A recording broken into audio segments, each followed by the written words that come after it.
All right, Kevin back with you for another episode of the $1 Million Relationships Podcast. And today I'm here with Dillon Hill. Dillon, welcome. So awesome to have you on the show today, man. Yeah, thanks for having me. You bet. I've been looking forward to this. I want to start off by giving a shout out to Jessica and the folks over at the podcast guest platform because that's how you and I met. And without those guys and the amazing work they're doing, I doubt that we would have met, Dylan. And so I'm really grateful for those guys. And you and I have already got to have a conversation prior to our interview today, get to know each other a little bit. And I'm really stoked to have this conversation with you Thank you. today. And so I want to just kind of start off by turning it over to you so that we can set a little bit of context for our listeners, because I want to really let them get a good idea of about, who you are and what you're all about. So let's share a little bit about, what you do, who you serve, what inspires you most about the work you do and the impact you guys are making in this world. And if you want to give a little bit of backstory too, that'd be totally awesome. Whatever you feel led to share in that regard, Dylan. Yeah, sounds good. So these days I'm running Cosmoforge. We follow kind of a digital marketing agency model, Okay. but the philosophy behind it is to give small, medium-sized businesses access to the technology, the strategies, the people that sort of the big fish have, right? The sort of the cutting edge, the best practices, the things that small businesses are typically not able to have, the Uh-huh. marketing automations or sort of the intense data analysis, things like that. We strive to be the best for our clients in a way that typically the enterprise would only have. Okay. Um, and yeah, we're constantly trying to think about like what comes next. So it's very standard for us to, work with a client on something like standard marketing, right? We'll do Google Ads or something. But really, eventually, you come to a point where that is optimized. And so, what comes next is kind of the conversation we have quite a bit. And we put ourselves in a situation where, I mean, quite frankly, it's exciting for me to answer that question to solve problems. And so, that's sort of the service we provide, which is very difficult to put in a contract or to put into a proposal. But the idea is you have someone who wants to solve problems and knows marketing on your side. And you can trust that we will always be thinking about what makes sense for your business. What's the next step? And if we don't know how to do that in-house, we'll find someone who does, and we'll help you hire, we'll help you kind of figure it out. Mm-hmm. Mm-hmm. Yeah, and I guess the backstory certainly feels relevant. I think there's two things we'll probably touch on today. The first one was grew up living in the back of a van. My parents were not financially stable when I was younger, Okay. but my dad started a business to pull us out of that situation. He started off going door to door, selling his ironwork, and eventually grew into a quite comfortable middle class life. And Well, the sort of takeaway for me there is business provides opportunity, right? Like we all know that as entrepreneurs, but being able to feel it at such a young age and sort of throughout my entire life was hugely important. And so I think about that a lot with our clients.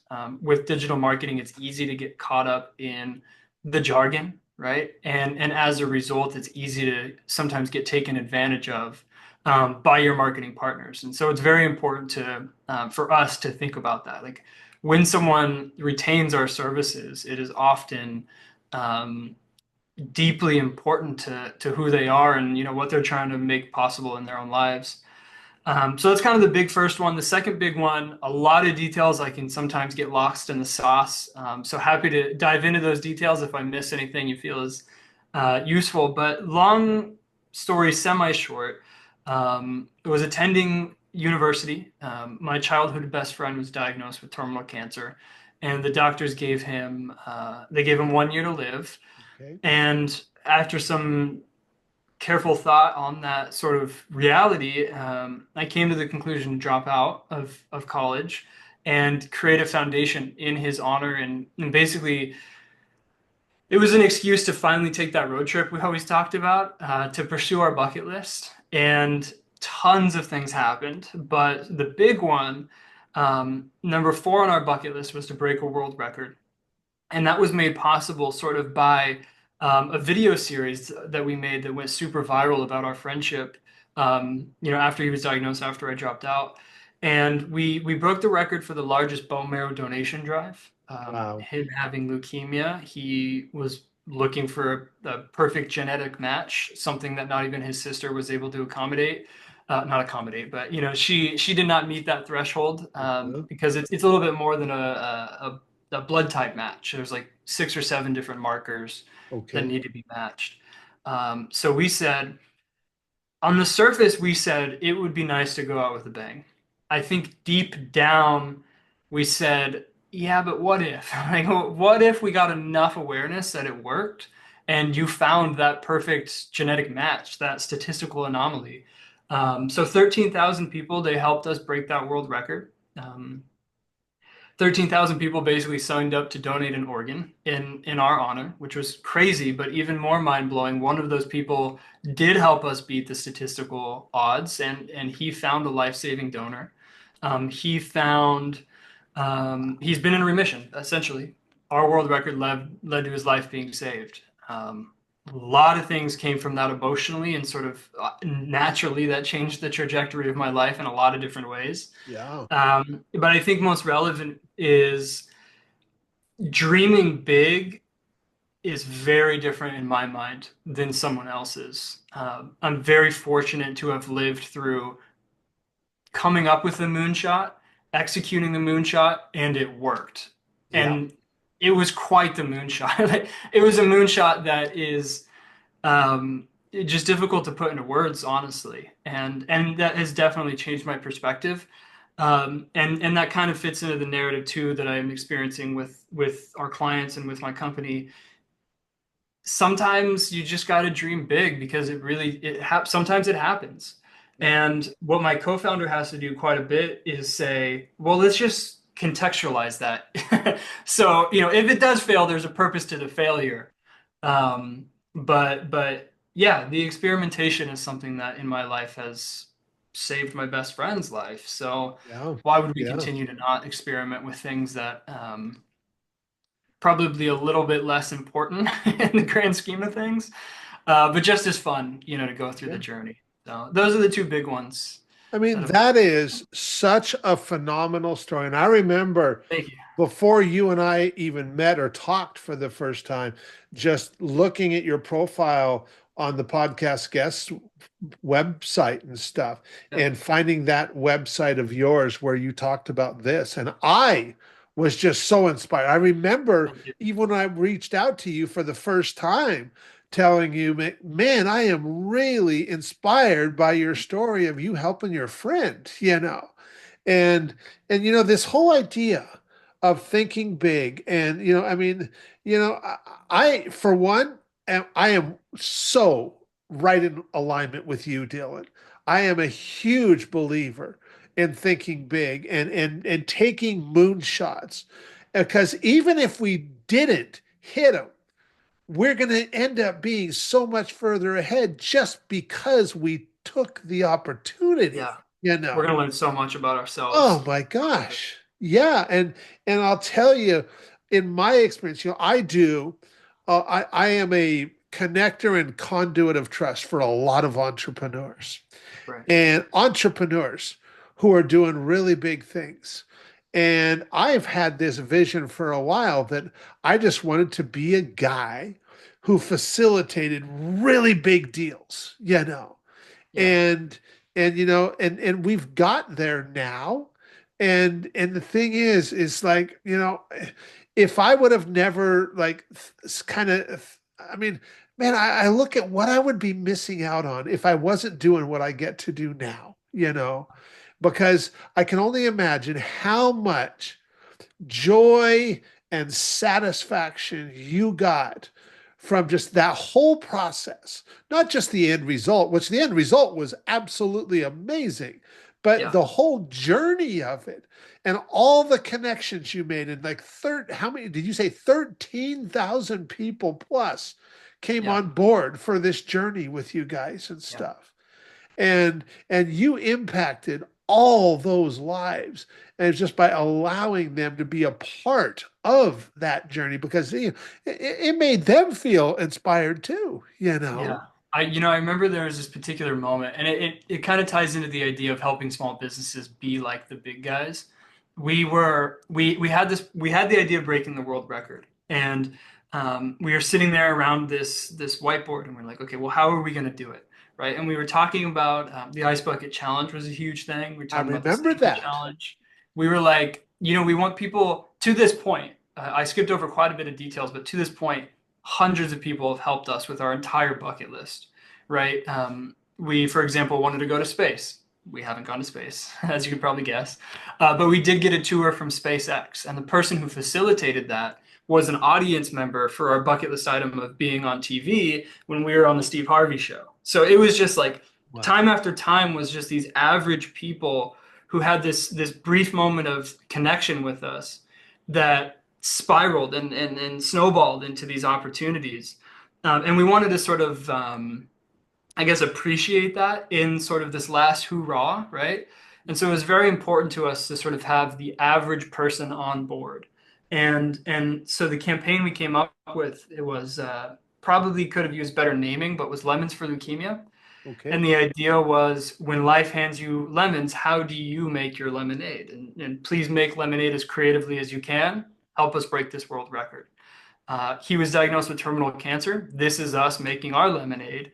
Please join us, right? And we took that and we pitched that with one of the partners for the bone marrow sort of process, the national registry. And they had done so much for us, and we were very grateful. We pitched that to them though, and their response was, "Well, people don't know how to spell leukemia." And we were very upset by that. They pitched something that was more aligned with the timing of it was aligned with March Madness, the Okay. basketball tournament. Yep. So they're like, "Why don't we do March Goodness instead?" And I remember we were on speakerphone and we all kind of looked at each other and we're like, "That's not it. That's just not it." And we kind of came back to them and we're like, "Listen, we would really appreciate your support here. We really believe in this."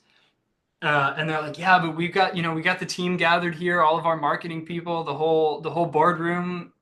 We think we should do March Goodness." And we're like, "You know what? I'm sorry, but we're not gonna do March Goodness." And then yeah, we came away from it and we did Lemons for Leukemia, and obviously in hindsight it worked. Yeah. Um, I don't even remember where I'm going with the story, but you mentioned sort of the idea of the journey. And I learned so much about myself in that process, sort of the trusting yourself instinct. And it was less about the outcome and more about the journey for us, right? Because maybe March Goodness would have led to 14,000 people, 15,000, maybe it would have been larger, but sort of the process of coming up with this idea ourselves and it representing sort of the journey we had gone on through so far, and it was so contextual to the experience that we had that leaning into it was so important. And as a result, when it did work out in such a monumental way, it provided so much confidence to sort of what would come next, and confidence in sort of I mean the end result, sort of the line item at the end of the day, incredible. Couldn't have asked for more, obviously. But the in between the lines was so difficult to communicate. But like you said, the journey to get there was almost as impactful. Yeah. And what a beautiful story and example for setting the stage for what you do now, which is pretty much in alignment with what you just shared there is helping give your clients these moonshots and stuff and giving them an advantage that they might not have if they went with another agency kind of a thing, Yeah, I like to and think so. and that is like really, and like because I mean, it's long been said, we hear it all the time, people remember how we made them feel long after anything that we ever say, and just having that, you sharing that experience and stuff. I mean, that's a really visceral feeling, that you can just feel that, and it just connects with us. And then, now when we find out who Dillon is and what Dillon does, now we're way more open to it because now we feel a connection with you and stuff. And you're like, man, this is the moonshot guy. And he's already succeeded, man. Maybe he can help me with my moonshot, or maybe he can. Sure. Maybe I don't even have a moonshot because I haven't been thinking that way. Maybe he can help me develop my moonshot and then achieve it, kind of a thing. Yeah. And that is like really, really powerful. And so what? So your friend is still alive, and you had this experience and stuff.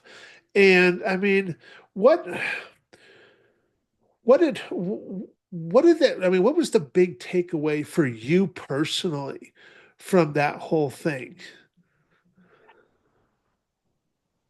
The biggest takeaway I think is something that's a bit surprising. Okay, Um, I have a tendency to this day, but especially then, to get caught up in the momentum, to okay, kind of ride the wave. And so what happened was, we found out the news. A week or so later, I made the decision, and we kind of got our ducks in a row. And I thought that we would most definitely need help, right, to do this bucket list. We put it together.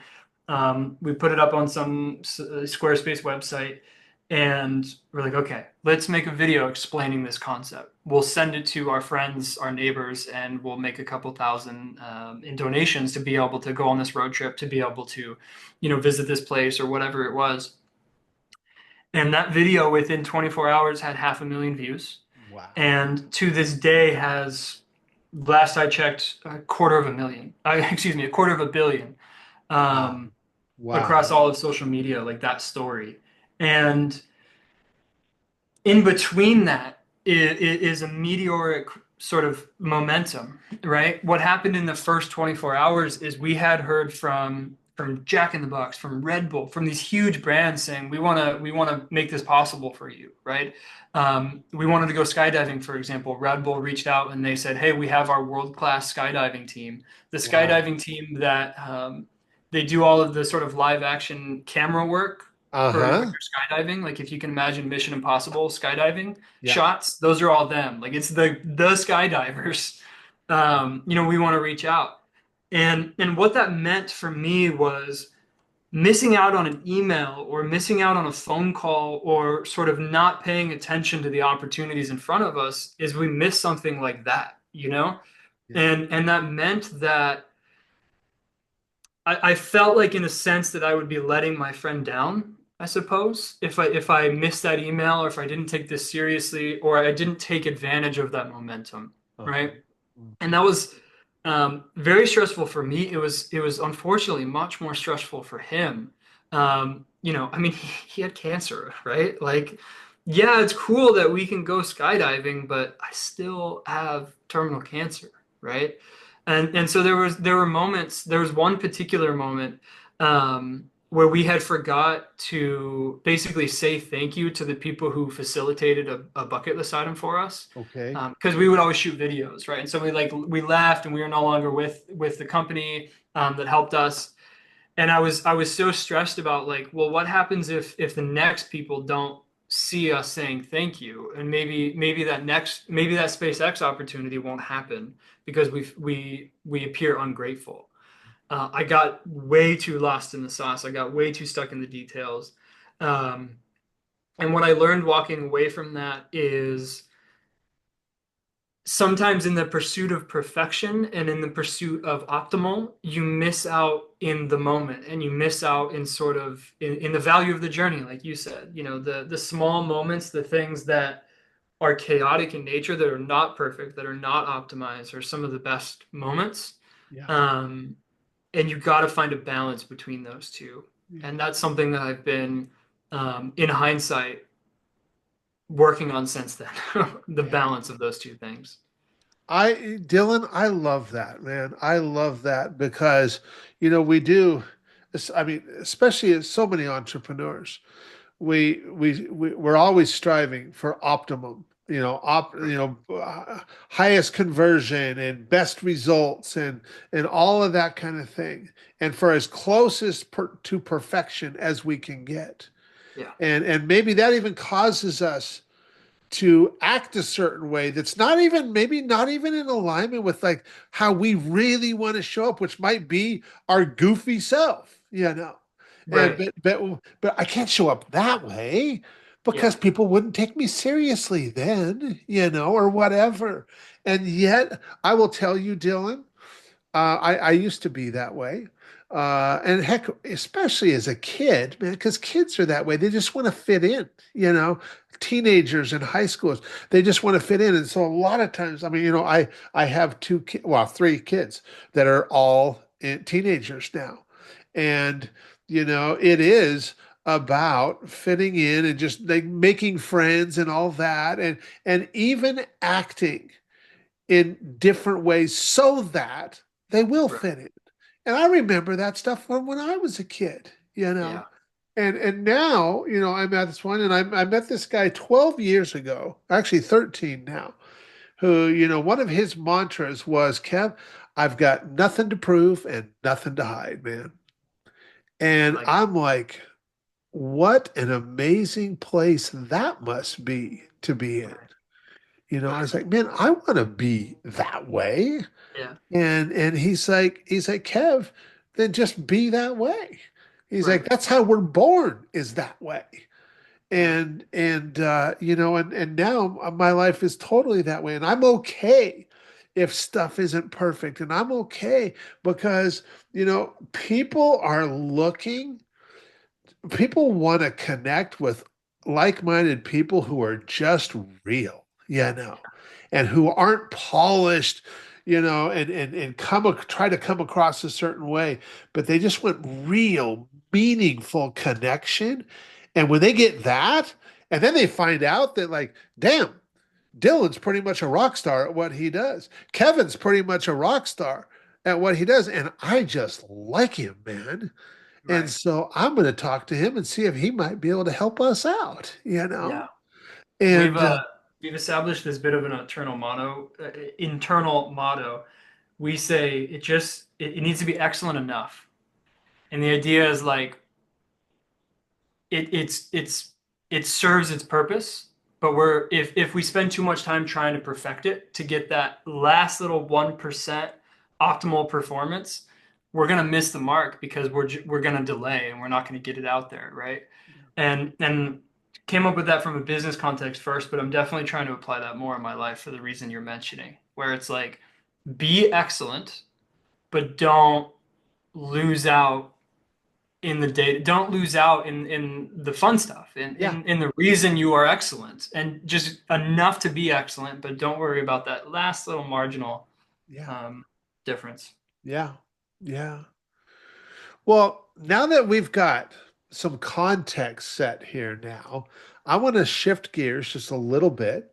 And so I'm going to reiterate the question for the benefit of our listeners. And so, Dylan, have you ever been introduced to a person or persons who completely changed the course of your life or your business, so much so that much of what you have today would not be possible if not for this person or persons? And I'm totally stoked to hear about your experience and your, history with this topic of relationships. Yeah. I mean, not surprisingly, my childhood best friend, Chris. Yeah, yeah, for Right. sure. So of course there's a story we already talked about, but he was originally diagnosed when we were young, like 12 or so, a Okay. few years after I met him. And, at the time that was a much different sort of, it was a different process to digest what that meant. At the time it meant, oh, cool, I'm going to play video games with Chris every single day after school while we were in the hospital. He was in the hospital and I would Uh-huh. visit him. Mhm.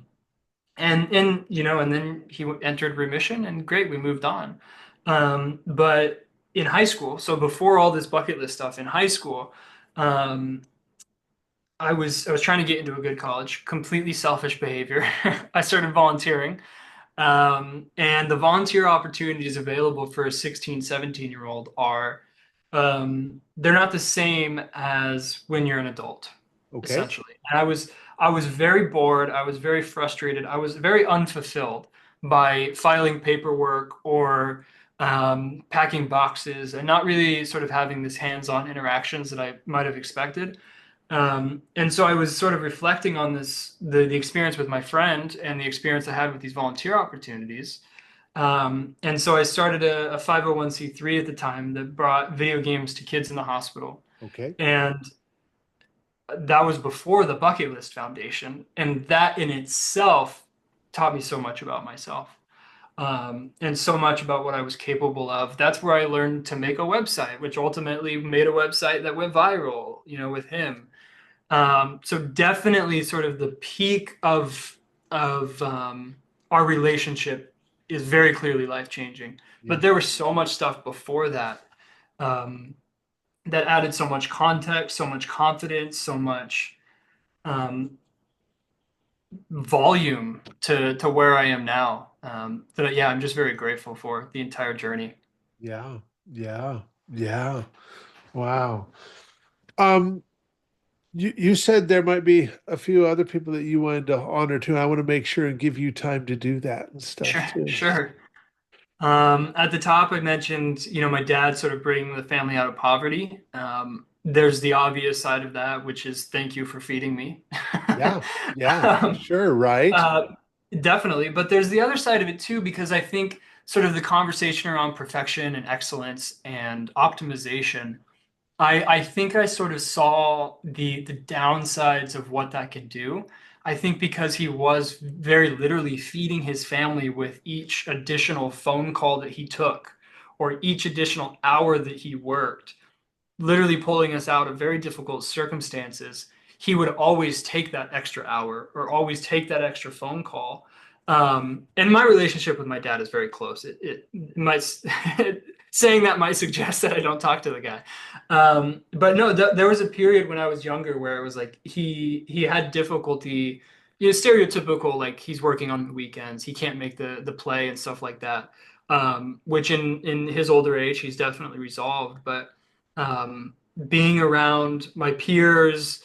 I'm approaching the age where I will be having kids. I think about that a lot. Like the excellence, the optimization, the perfection, what does it actually serve? And in most cases, it serves to increase the fulfillment of our life. And so at some point, we have to say, okay, the optimization is done. Let's focus on the fulfillment. And so he taught me a lot about, yes, what you can do with entrepreneurship, but also where does it end and where should it end? And how do you determine when and where that is? I learned a lot through sort of his experimentation that I saw growing up. Mhm, mhm. Yeah. Wow. Wow. Yeah. Huh. Anybody else that you want to I honor? had a few more in mind, yeah. Okay. I'm just going to let you roll then, man. Yeah, and in reflection from our brief conversation before, you could tell there's sort of a theme of sort of where does it end? And with Chris, with the bucket list stuff, the way I came out of it at the time was if I put in effort, I can save someone's life, which is not a good mindset to have.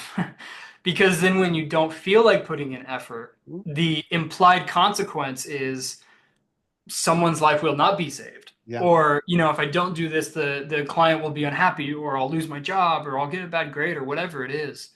And I think there's two people that have really helped me um, add color to that spectrum, I Okay. think.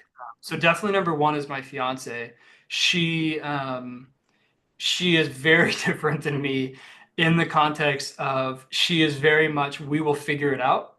I am very much we need to figure it out now, so we don't need to figure it out in the moment. So she's been a great balance to me in sort of figuring out when there is effort to be had and when it will save someone's life and when you know where to draw the line. She's helped quite a bit with that. Um, and then the fourth person, the fourth and last person would be my co-founder Yaman. I met him during my MBA program. After the bucket list experience, I was going to go back to finish my degree. my younger brother was like, "Why are you going back to the same school to get an undergraduate degree? Why don't you try to get a master's now that you have all this background and this experience?" So ultimately, I did. Anyway, the first day we were taking headshots because it's a business program. This guy walks up to me. He says, "How do I look?" He's in front of me in line. He's like, "How do I look? Do I need to fix anything?" I'm like, "No, man, you look great. I just met this guy. Even if there was a problem, I'm not going to tell him right before his photo's taken." So no, man, you look good. He says, "No, I don't." I'm like, "What are you talking about?" He said, "Oh, I got this wrong with me. I forgot to do this." And he was like arguing with me, which at the time I'm like, "Who is this guy?" Like, why ask if you're going to argue with a complete stranger? I didn't even get his name at the time. But in reflection, after working with him on some projects and now, together running a company since graduating, he my barometer for sort of what the workday looks like is very skewed. It's very broken. My first sort of foray into business was running my own thing and breaking world records. So my perspective is very skewed. He has done an excellent job, I think, of both sort of living up to my expectations and performing in sort of the twisted way that my mind has performed in the past, but also putting a stop to it and saying like you're that's not it, like you're too aggressively in pursuit of the excellence. We Mhm. are excellent enough. Let's move on and let's go to the next thing. And here's what we learned from that. Okay, let's move on. So he's been a great sort of a balancing act in that way. Because historically, people I've worked with, when we're planning something, discussing something, when we're in the weeds, the sort of rebuttal might be like, "Hey, just chill." And it's like, "I'm sorry, but that's not how my brain works. Like, I want to continue pursuing this. I want to give it my all." He says, "Hey, just chill. We'll get it the next time, or here's how we'll get it, or here's where we don't chill." Which has been really helpful for me because it's not quite as binary. It's a lot more nuanced and sort of reining my weird brain into something that is helping me, relax and not over optimize and those kind of things. Yeah, yeah, yeah. Wow. But those That's are the really, four. that is awesome. That is awesome. And Dylan, I want to thank you so much for taking the time to have this conversation today and just share from your heart. And like I said, I was so inspired by your story of you helping your friend, and I'm sure a lot of people listening to this are inspired as well. And I'm sure there's a lot of people listening to this going, "Man, Kevin, I really like Dylan. I love how he shows up, man." Thank you. And maybe they'd like to even find out more about the work that you and your partner do and stuff. How can they find out more? Any websites, any resources we can share? Yeah, they can always look up my name on LinkedIn, send me a message there, Okay. or our agency website, cosmoforge.io. Okay. Okay. And yeah, all the information should be there as well. Awesome. Perfect. Dylan, any last thing you feel led to share before we call it a wrap? Just kind of open-ended question there. No, I don't think so. I think I've rambled quite a bit today. Okay. I've Well, touched all the important it was bases. some good rambling, Dylan. It Oh, was that's some really appreciated. Thank good you. rambling. And Thank you. so, well, I'll tell you what, once again, thank you so much for taking the time to have this conversation today. Really appreciate it. Really appreciate you, man. So thanks again. Thank you very much. Thank you. Absolutely.